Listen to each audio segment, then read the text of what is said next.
tregon për shokun e tij, thot një ditë më pyeti, tha, kur e ke lëviz këmbën, dorën për herë të fundit?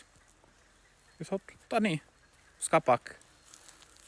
I thot, po, unë kam mbi 20 vite që nuk i kam lëviz duart dhe këmbët e mia. Pra shoku i tij ishte me aftësi të kufizuara. Vllai i nderuar, motër e nderuar, a tregohesh falenderues për këto mirësi që të ka dhënë Allahu i lartësuar?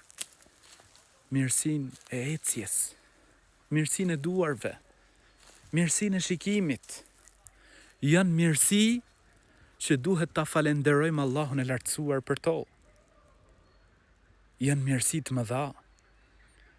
Profeti alayhi salam thot në një hadith, shfrytëzoi 5 gjëra para 5 të tjerave dhe ndërto përmend shëndetin tënd para se të sëmurësh. Si tregohet falenderimi dhe mirënjohja ndaj Allahut të lartësuar?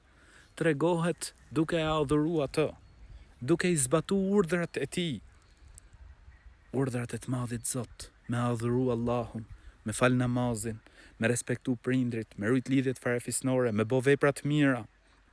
Kështu tregohesh falenderues. Allahu na boft prej atyre që janë falenderues. Amin.